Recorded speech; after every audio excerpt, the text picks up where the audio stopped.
Good morning friends. आज आपण इयत्ता 10वीचा सेमीचा चॅप्टर नंबर 3 पाहणार आहोत. Chemical reaction and equation. हा धडा तुम्हाला परीक्षेसाठी 6 मार्काला विचारला जातो. या पाठामध्ये आपल्याला केमिकल रिएक्शन अँड इक्वेशन्स मध्ये आपल्याला what is mean by chemical reaction, writing rules of writing a chemical equations, balancing the chemical equation and types of chemical reaction हे आपल्याला पॉइंट्स या चॅप्टर मध्ये पाहायचे आहेत. केमिकल रिएक्शन ज्या वेळेस आपण अभ्यासायला सुरुवात करतो तर केमिकल रिएक्शन म्हणजे रासायनिक अभिक्रिया. या रासायनिक अभिक्रिया होत असताना सम चेंजेस आर ऑकर्स म्हणजे काही बदल हे घडून येत असतात. याशिवाय ही केमिकल रिएक्शन म्हणजे रासायनिक अभिक्रिया घडून येत नाही. तर यासाठी 2 चेंजेस होत असतात पहा केमिकल रिएक्शन्स मध्ये. ते म्हणजे कोणते? Physical change and chemical change. Physical change means भौतिक बदल आणि केमिकल चेंज मीन्स रासायनिक बदल. What is mean by physical change? For example, in physical change ice is converted into water by heating. म्हणजे बर्फाला जर आपण उष्णता दिली तर बर्फाचं रूपांतर हे कशामध्ये होतं? वॉटर, पाण्यामध्ये होतं. But then again water on cooling converted into ice. पुन्हा आपण जर पाण्याला थंड केलं तर त्याचं पुन्हा रूपांतर कशामध्ये होतं? इनटू अ आईस म्हणजे बर्फामध्ये होत असतं. हा कोणता चेंज झाला? Physical change. For example, another example of physical change evaporation of water म्हणजे पाण्याचं बाष्पीभवन. पाण्याचं बाष्पीभवन झाल्याच्या नंतर आपण जर त्या पाण्याला काय केलं? त्या वाफेला थंड केलं, कूल केलं तर पुन्हा आपण त्या वॉटरचं जे कन्व्हर्जन आहे हे कशामध्ये करू शकतो? इव्हॅपोरेशन ऑफ वॉटरचं इनटू अ वॉटर म्हणजे पाण्यामध्ये करू शकतो. तर हे कशाचं एक्झाम्पल झालं? Physical change. मग हा फिजिकल चेंज कोणत्या स्वरूपाचा असतो? तर हा फिजिकल चेंज जो आहे हा टेम्पररी चेंज आहे म्हणजे तात्पुरत्या स्वरूपाचा असतो. म्हणजे आपण बर्फाचं जर पाण्यामध्ये रूपांतर केलं तर पुन्हा पाण्याचं आपल्याला बर्फामध्ये रूपांतर करता येतं. म्हणजे हा कोणता चेंज आहे? टेम्पररी चेंज म्हणजे काय? तात्पुरत्या स्वरूपाचा बदल आहे. And its composition of matter remain same. जे काही फिजिकल चेंजचे जे कंपोजिशन असतं म्हणजे जे संघटन आहे हे कसं राहतं? रिमेन सेम म्हणजे सारखंच राहतं, हे बदलत नाही. म्हणजे जरी आईसचं कन्व्हर्जन वॉटरमध्ये झालं तरी त्याचं कंपोजिशन म्हणजे संघटन हे कसं राहतं? सेमच राहतं. किंवा पुन्हा वॉटरचं जे काही कन्व्हर्जन आहे हे आईसमध्ये केलं तरी त्या कंपोजिशन त्याच्या संघटनामध्ये त्याच्या प्रॉपर्टीज मध्ये बदल होत नाही. हे कशामध्ये दिसून येतं आपल्याला? फिजिकल चेंज मध्ये. And another change of chemical reaction is chemical change म्हणजे रासायनिक अभिक्रिया. याचे जर एक्झाम्पल पाहायचे झाले आपल्याला केमिकल चेंज तर रायपनिंग ऑफ अ फ्रुट्स म्हणजे फळांचं पिकणं, कुकिंग ऑफ अ फूड म्हणजे अन्न शिजवणे, and milk turn into a curd दुधाचं दह्यामध्ये रूपांतर होणं. आता आपण हे फिजिकल चेंज आणि केमिकल चेंज या दोन्हीचं जर कंपॅरिझन केलं तर तुमच्या लक्षात येईल की फिजिकल चेंज जो आहे हा आपण पहिल्या पदार्थाचं रूपांतर दुसऱ्या पदार्थामध्ये होतं आणि पुन्हा त्या पदार्थाचं आपण पहिल्या पदार्थामध्ये रूपांतर करू शकतो. परंतु in chemical change ripening of fruits फळ पिकल्याच्या नंतर आपण पुन्हा त्याला पहिल्या त्याच्या पदार्थामध्ये रूपांतर करू शकत नाही. फॉर एक्झाम्पल, आंबा आहे, कैरी आहे. कैरीला आपण काय केलं? पिकवलं तर त्याचं रूपांतर कशामध्ये होतं? कन्व्हर्जन इनटू अ मँगो म्हणजे आंब्यामध्ये होतं. परंतु आपण पुन्हा आंब्याला कैरीमध्ये रूपांतरित करू शकतो का? नाही. म्हणजे हा कोणता चेंज आहे? Chemical change. Cooking of a food म्हणजे अन्न शिजवणं हा पण केमिकल चेंजच आहे. Milk turn into a curd म्हणजे दुधाचं दह्यामध्ये रूपांतर करणं हा पण कोणता आहे? Chemical change. आपण दह्याचं पुन्हा दुधामध्ये रूपांतर करू शकत नाही. म्हणजे हा कोणता चेंज आहे? केमिकल. मग केमिकल चेंज आहे म्हटल्यावरती हा कोणता असणार आहे? परमनंट. परमनंट म्हणजे काय? कायम स्वरूपाचा बदल असतो. त्याचं पहिल्या पदार्थाचं रूपांतर हे दुसऱ्या पदार्थामध्ये झाल्याच्या नंतर दुसऱ्या पदार्थाचं रूपांतर आपण पहिल्या याच्यामध्ये करू शकत नाही. म्हणजे हा कोणता चेंज आहे? Chemical change. And it's the composition of matter. Chemical change मध्ये composition of matter. Composition of matter change.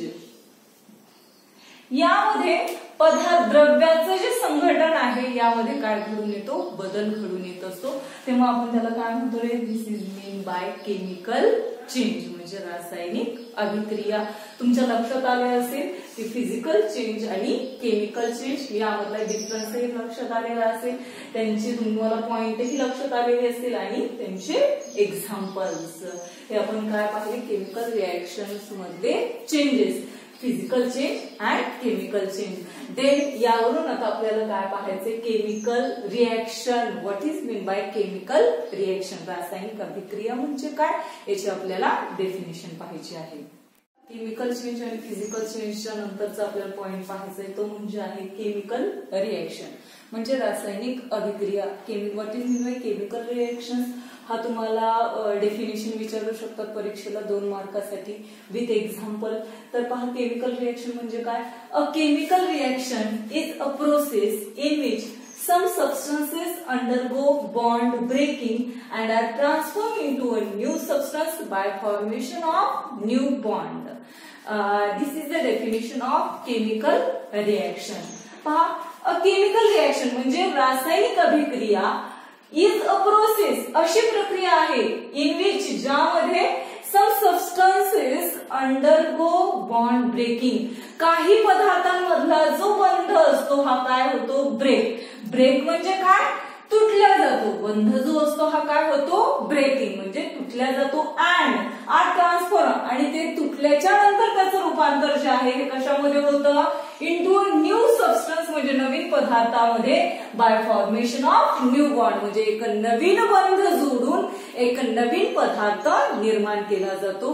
हे कशामध्ये घडून येतं, केमिकल रिएक्शन मध्ये. फॉर एक्झाम्पल पहा, केमिकल रिएक्शनचं CuSO4 plus Zn to form ZnSO4 plus Cu, म्हणजेच copper sulphate is react with zinc dust to form zinc sulphate and copper. आता यामध्ये तुम्ही नंतर कुठे बॉन्ड ब्रेक झालेला आहे आणि कुठे न्यू सबस्टन्स म्हणजे नवीन पदार्थ निर्माण झालेला आहे. तर पहा, हा जो कॉपर सल्फेट आहे, कॉपर आणि सल्फेट यामध्ये जो बॉन्ड आहे कॉपर आणि सल्फेट यामधला हा जो बॉन्ड असतो हा काय झालेला आहे, बॉन्ड ब्रेक झाला. ब्रेक म्हणजे काय, तुटल्या गेला. आणि त्या कॉपरची जी जागा आहे हे कोणी घेतलेली आहे, झिंकने घेतलेली आहे, झिंक डस्टने घेतलेली. म्हणजे अशा प्रकारे काय होतो, बॉन्ड हा ब्रेक होऊन त्याचं ट्रान्सफॉर्मेशन जे आहे एका न्यू सबस्टन्स नवीन पदार्थामध्ये होत असतं, न्यू बॉन्ड निर्माण करून म्हणजे formation of a new bond. This is a chemical reaction. Another example of chemical reaction is, second example आपण पाहू, carbon is react with oxygen. म्हणजे कार्बन आणि ऑक्सिजन या दोन्हींचं काय झालेलं आहे, केमिकल रिएक्शन घडून येते आणि त्यानंतर एक न्यू सबस्टन्स तयार होतो. तो कोणता असतो, कार्बन डायऑक्साइड. त्यानंतर आणखी एखादं जर एक्झाम्पल पाहायचं झालं तर, hydrogen is react with oxygen two form water, म्हणजे पाणी तयार होतं. म्हणजे हे जे असतात हे आपण रिएक्शन, केमिकल रिएक्शन्स मध्ये सबस्टन्सेस जे आहेत, पदार्थ जे आहेत हा स्वतःचा बॉन्ड काय करतात, ब्रेक करतात म्हणजे तोडल्या जातो. अँड न्यू सबस्टन्स म्हणजे नवीन पदार्थ निर्माण केला जातो. याला आपल्याला काय म्हणायचंय, केमिकल रिएक्शन्स असं म्हणतात. आता आपल्याला यापुढे पहा, यामध्ये आपल्याला लक्षात येईल की जे राईट साइडचे जे सबस्टन्सेस आहेत, पदार्थ जे आहेत, या राईट साइडच्या सबस्टन्सला आपल्याला म्हणायचंय रिएक्टंट. काय म्हणतात, रिएक्टंट. रिएक्टंट म्हणजे काय, अभिक्रियाकारके. आणि जे काही लेफ्ट साइडचे आपल्याला दिसून येत आहेत पदार्थ, ऑब्जेक्ट, या सबस्टन्सला आपल्याला म्हणायचंय प्रोडक्ट. काय म्हणतात, प्रोडक्ट म्हणजे उत्पादिते असे म्हणतात. पहा, what is mean bye reactant. Reactant, the substance taking part, the substance taking part in a chemical reaction is called reactant. याची डेफिनेशन तुम्हाला सांगता येईल. पहा काय सांगता येते, the substance taking part in a chemical reaction is called reactant. And what is meant by product? The substance form a result of chemical reaction with new bond is called product. आपल्याला product ची definition सांगता येईल.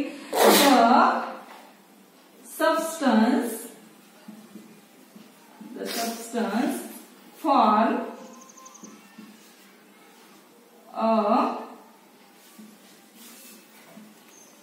result of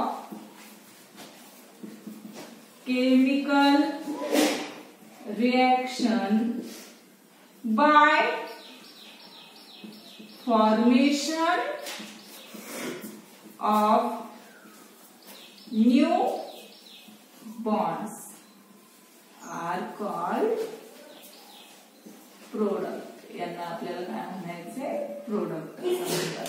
म्हणजे जे पदार्थ रासायनिक अभिक्रिया झाल्याच्या नंतर एक नवीन बंध घेऊन निर्माण होत असतात त्या पदार्थांना, त्या सबस्टन्सला आपल्याला काय म्हणायचंय? प्रोडक्ट असे म्हणतात.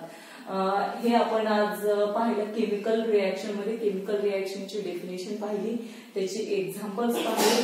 त्यानंतर केमिकल रिएक्शन मध्ये राईट साइडला असलेले जे सबस्टन्सेस आहेत त्यांना आपण रिएक्टंट म्हणतो, त्याची डेफिनेशन पाहिली. आणि लेफ्ट साइडला जे सबस्टन्सेस निर्माण होत असतात त्यांना आपण प्रोडक्ट म्हणतो, याचीही डेफिनेशन पाहिलेली. आता आपल्याला त्या या पुढे पाहायचे की केमिकल इक्वेशन कसं लिहिली जातं हे आपल्याला या पुढच्या पॉइंट मध्ये पाहायचं आहे. पुढचा आपल्याला पॉइंट पाहायचा होता केमिकल इक्वेशन. आता या केमिकल इक्वेशन मध्ये आपल्याला दोन प्रकारचे इक्वेशन लिहावे लागतात. ते टू टाइप्स जे आहेत केमिकल इक्वेशनचे. एक तर केमिकल इक्वेशन आणि सेकंड आपल्याला पाहायचे पहा word equation. Word equation and chemical equation. अशा प्रकारे आपल्याला काय करायचे? केमिकल रिएक्शन्स लिहायचे आहे. जर पहा वर्ड इक्वेशन कसं लिहायचंय? एखादी रिएक्शन केमिकल रिएक्शन आहे, जसं की आपण याच्या अगोदरच पाहिलं होतं केमिकल रिएक्शन मध्ये की copper sulphate is react with zinc dust to form zinc sulphate and copper. तर हेच आपल्याला कशामध्ये लिहिणं आवश्यक आहे? पहिल्यांदा वर्ड इक्वेशन मध्ये लिहिणं आवश्यक आहे. मग आता हे वर्ड इक्वेशन शाब्दिक समीकरणामध्ये आपण कसं लिहू? पहा aqueous solution of copper sulphate is react with zinc dust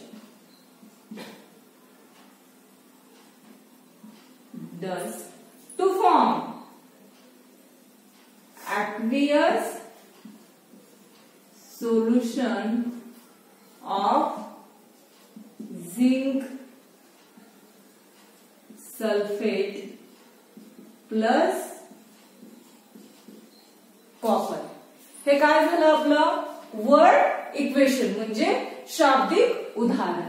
आता पहा या शाब्दिक जे काही इक्वेशन समीकरण आहे तर याच आपल्याला कन्व्हर्जन जे आहे हे कशामध्ये करायचंय?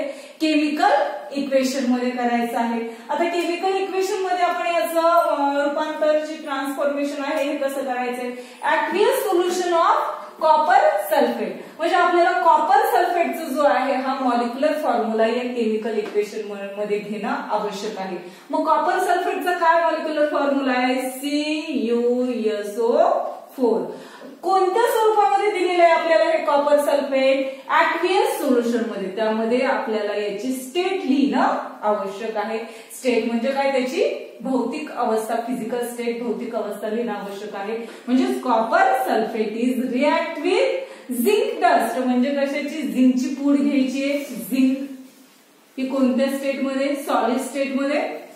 टू फॉर्म काय तयार होतं त्यापासून? Zinc sulphate. Zinc sulphate. आणि हे कोणत्या फॉर्म मध्ये आहे? ऍक्वियस फॉर्म मध्ये आहे आणि कॉपर. अशा प्रकारे आपण काय लिहितो, केमिकल इक्वेशन लिहित असतो. या केमिकल इक्वेशन मध्ये आपल्याला हेच लक्षात घेणं आवश्यक आहे की वर्ड इक्वेशन कशा प्रकारे लिहायचं आणि या वर्ड इक्वेशन वरून आपल्याला केमिकल इक्वेशन हे लिहिता येणं आवश्यक आहे. आता हे आपल्याला हे लिहिण्यासाठी तुम्हाला मॉलिक्युलर फॉर्म्युले हे माहिती असणं आवश्यक आहे आणि याचा अभ्यास आपण 9वीच्या क्लासमध्ये केलेला आहे. यानंतर आता आपल्याला पाहायचे रायटिंग अ केमिकल इक्वेशन म्हणजे रासायनिक अभिक्रिया जी आहे, रासायनिक समीकरणे जी आहेत ही कशा प्रकारे लिहिली जातात हे आपल्याला पॉइंट नुसार समजून घ्यायचं आहे. पुढचा पॉइंट आहे आपला writing a chemical equation. Chemical equation आपल्याला पाहायचंय तर यासाठी आपण एक्झाम्पल घेतलेले पहा. CuSO4 plus Zn form ZnSO4 plus Cu म्हणजे copper sulphate is react with zinc to form zinc sulphate plus copper. आता हे आपल्याला इक्वेशन रिटर्न कसं करायचं, लिहायचे कसं, तर पहा यामध्ये आपल्याला फर्स्ट पॉइंट जो पाहायचा आहे reactance. What is in by reactance हे आपण अगोदरच पाहिलेलं आहे. धड्याच्या सुरुवातीलाच मी तुम्हाला सांगितलं होतं रिएक्टंट आणि प्रोडक्टच्या डेफिनेशन सांगितलेल्या होत्या. पहा रिएक्टंट जे आहे हे या इक्वेशनच्या लेफ्ट साइडला लिहिल्या जातात. म्हणजे reactants are written by left hand side. Reactant जे आहेत हे या रिएक्शनच्या कोणत्या साइडला लिहितात, लेफ्ट हँड साइड म्हणजे डाव्या बाजूला लिहितात. तर प्रोडक्ट जे लिहिली जातात हे कोणत्या साइडला लिहिली जातात, right side. Product are written by right hand side. Right hand side. यामध्ये पहा तुम्हाला हे प्रोडक्ट आणि रिएक्टंट आणि प्रोडक्ट हे तर तुम्हाला समजलेलं आहे. परंतु यामध्ये जो काही एरो दिला जातो तो या एरोचं काय काम आहे, काय इंडिकेट करतो एरो, तर पहा arrow heading towards the product is drawn between them. Arrow जो आहे हा आपल्याला या रिएक्टंट आणि प्रोडक्ट यांच्या मध्ये दिल्याचा आपल्याला दिसून येतो. आणि हा काय इंडिकेट करतो रे, arrow is indicated by the direction of reaction. म्हणजे अभिक्रिया जी आहे ही कोणत्या दिशेने होत आहे हे दाखवण्याचं काम जे आहे हे कोण करत असतं, कोण इंडिकेट करतो, एरो करत असतो. त्यानंतर पहा आपल्याला सांगता येईल if reactant and product, if reactant और प्रोडक्ट आर 2 or more, म्हणजे जर रिएक्टंट किंवा प्रोडक्ट हे 2 किंवा 2 पेक्षा किती असतील, जास्त जर असतील तर हे कशाने लिंक केली जातात, म्हणजे कशाने जोडली जातात, लिंक विथ प्लस साइन. कोणत्या साइनने लिंक केली जातात, कोणत्या साइनने जोडली जातात, प्लस साइनने जोडली जातात. देन पहा यामध्ये आपल्याला या केमिकल रिएक्शन्स मध्ये एक महत्वाचा मुद्दा मध्ये यामध्ये आपल्याला फिजिकल स्टेट लिहिणं आवश्यक आहे. आता या फिजिकल स्टेट कोणत्या आहेत, physical state are indicated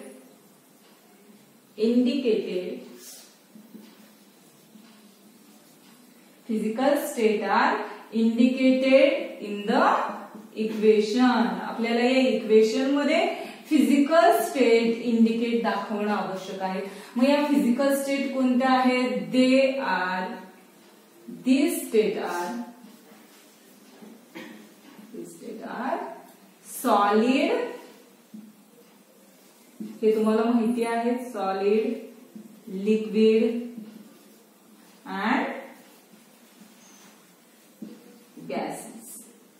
physical state कोणत्या आहेत, सॉलिड, लिक्विड अँड गॅसेस. आता याला आपल्याला शॉर्ट फॉर्म मध्ये कसं लिहायचंय, सॉलिडला आपल्याला यस मध्ये लिहायचंय. सॉलिड जे आहे हे आपल्याला कोणत्या साइनने इंडिकेट करायचंय, यस ने.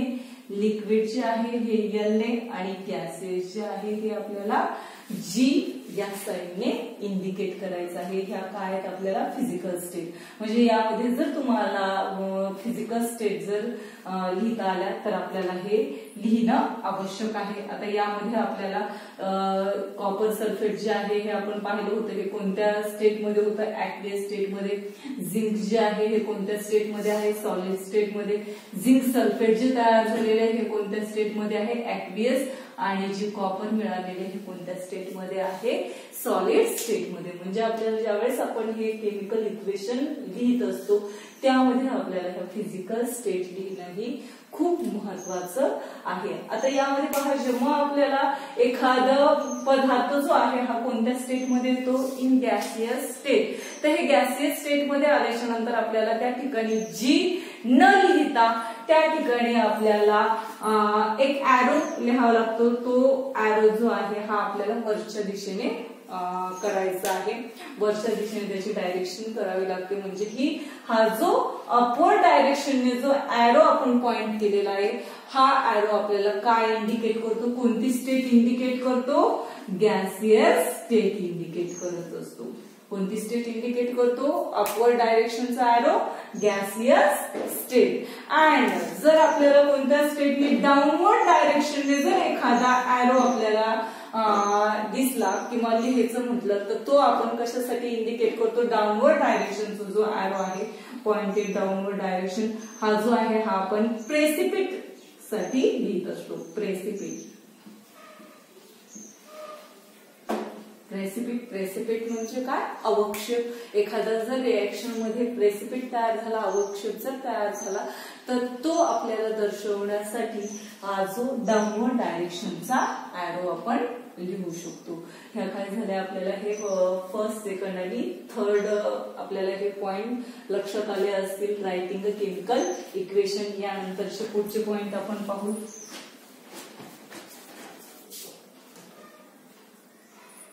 त्याच्या पुढचा पॉइंट पहा, आपल्याला फोर्थ पॉइंट पाहायचा आहे. तर एखाद्या इक्वेशन मध्ये given the heat from outside, हे आपल्याला इक्वेशन दिलेले. तर या इक्वेशन मध्ये जर उष्णता ही कुठून दिली असेल, बाहेरून जर दिली असेल तर हे हीट जी आहे ही आपल्याला इंडिकेट करणं या रिएक्शन मध्ये आवश्यक आहे. आणि ही हीट जी आहे आपल्याला कशाने इंडिकेट करायची, it is indicated by delta sign. कोणत्या साइन इंडिकेट करायची आपल्याला, ही डेल्टा साइन. आणि हे जी काही डेल्टा साइन आहे, हीटचं जे साइन आहे हे कशावरती घ्यायचं आहे आपल्याला, above the arrow. And this arrow indicate the direction of reaction. This is the fourth point in writing a chemical equation. Heat कशी इंडिकेट करतात हे आपल्याला लिहिणं आवश्यक आहे. आपल्याला फॉर्म्युला काय दिलेलं आहे पहा, इक्वेशन काय दिलेलं आहे, calcium carbonate given the heat from outside to form calcium oxide plus carbon dioxide. याच्या अगोदर मी तुम्हाला सांगितलं होतं की एखादं जर काय असेल, गॅसियस स्टेट असेल तर त्या ठिकाणी जी न लिहिता आपण त्या ठिकाणी एक ॲरो लिहू शकतो. जसं की पॉइंट जो आहे हा कोणत्या डायरेक्शनने असेल, अपवर्ड डायरेक्शनने असेल. या रिएक्शन मध्ये आपल्याला कार्बन डायऑक्साइड जो आहे हा गॅसियस स्टेट मध्ये मिळालेला आहे आणि त्यामुळे आपण त्याला या अपवर्ड डायरेक्शनच्या ॲरोने इंडिकेट केलेले आहे. आणि या रिएक्शन मध्ये कॅल्शियम कार्बोनेट म्हणजे स्लेक लाईन, याला आपल्याला काय केलेलं आहे, हीट आउटसाइड, बाहेरून हीट दिल्यामुळे ती आपण या ॲरोच्या वरती डेल्टा या साइनने इंडिकेट केलेली आहे.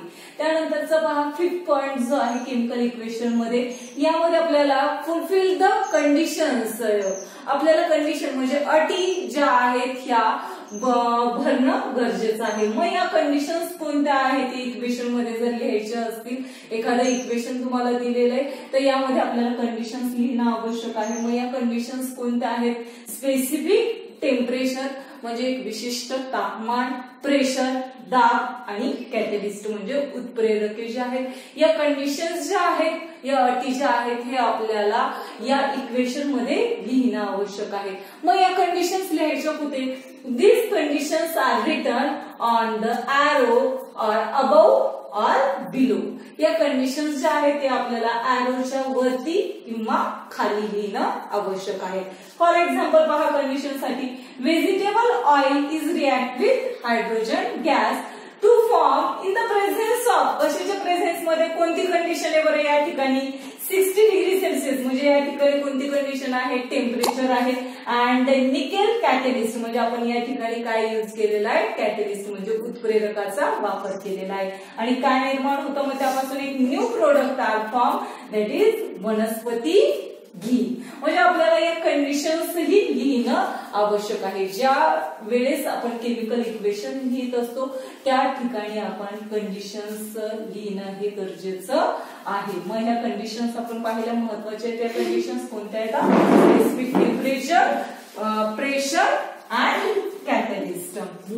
ते पहा लास्ट जो पॉइंट या ठिकाणी आपण कॅटलिस्टचं जे व्याख्या आहे, डेफिनेशन आहे, हे आपण पाहिलेले. कॅटलिस्ट आपण कशाला म्हणत असतो, कॅटलिस्ट म्हणजे उत्प्रेरक जे की या रिएक्शन मध्ये भाग घेत नाही, म्हणजे सहभाग घेत नाही. फक्त या कॅटलिस्ट या रिएक्शन मध्ये कोणी भाग घेतलेला, व्हेजिटेबल ऑइल आणि हायड्रोजन. फक्त तो कॅटलिस्ट म्हणून आपण निकेल यूज केलेला आहे, म्हणजे तो फक्त काय दर्शवतो, त्याची एक उपस्थिती दर्शवत असतो. यासाठी आपण काय करतो, कॅटलिस्टचा यूज करत असतो. तर हे आपण 90ला पाहिलेलं आहे. त्यानंतरचा पॉइंट आहे 5-6 पॉइंट आहे. यामध्ये आपल्याला काय लिहिणं आवश्यक आहे, specific information on names of reactant and product. जे काही आपल्याला या रिएक्शन मध्ये, या अभिक्रियेमध्ये रिएक्टंट किंवा प्रोडक्ट म्हणजे अभिक्रियकारके किंवा उत्पादिते यांची स्पेशल म्हणजे जी विशिष्ट अशा प्रकारची माहिती किंवा त्यांची नावं लिहिणं आवश्यक आहे. फॉर एक्झाम्पल पहा, स्पेसिफिक इन्फॉर्मेशन काय असेल, जसं की copper is react with nitric acid to form CuNO3 plus 2NO2 plus 2H2O. आता या ठिकाणी आपण जे काही नायट्रिक ऍसिड यूज केलेले हे कोणत्या स्वरूपाचं यूज केलेलं आहे, आपण कॉन्सन्ट्रेटेड म्हणजे काय, सहज नायट्रिक ऍसिड वापरलेलं आहे. तीव्र अशा स्वरूपाचं नायट्रिक ऍसिड यूज केलेलं आहे. म्हणजे ही कोणती इन्फॉर्मेशन झाली, कॉन्सन्ट्रेटेड जे आपण लिहिलेलं आहे कोणती इन्फॉर्मेशन आहे, स्पेशल इन्फॉर्मेशन आहे. त्याची नेम्स, आता त्याची नावं लिहायची म्हटल्यावरती याला आपण काय म्हणतो, कॉपर. म्हणजे याचं नाव लिहिणं आवश्यक आहे. काय म्हणतो आपण याला, कॉपर. अशी नावं लिहिणं ही या रिएक्शन मध्ये गरजेचं आहे. त्यानंतर पहा, सेकंड आपल्याला जी एक्झाम्पल आपल्याला लिहिता येतं, Cu plus 3Cu plus 8HNO3 to form 3CuNO32 plus 2NO plus 4H2O. आणि या ठिकाणी आपण जे काही घेतलेलं आहे, जे स्पेशल इन्फॉर्मेशन आहे, जे नायट्रिक ऍसिड आहे, हे कोणत्या स्वरूपाचं घेतलेलं आहे, डायल्यूट स्वरूपाचं. डायल्यूट म्हणजे काय, विरळ. म्हणजे ही काय, कोणती माहिती आहे, स्पेशल इन्फॉर्मेशन म्हणजे महत्वाची माहिती असेल किंवा नावं असतील तर हे या रिएक्शन मध्ये लिहिणं आवश्यक आहे. तर हे काय झाले आपले, हे सगळे जे पॉइंट्स आहेत ते कशाचे आहेत, रायटिंग केमिकल इक्वेशन. आपण या 6 पॉइंट्सद्वारे आपण केमिकल इक्वेशन जे आहे ते लिहू शकतो. यानंतर आपल्याला पाहायचे पहा, बॅलन्सिंग इक्वेशन आपल्याला बॅलन्स कशी करायची आहे ते आपल्याला पुढच्या मुद्द्यामध्ये पाहायचे.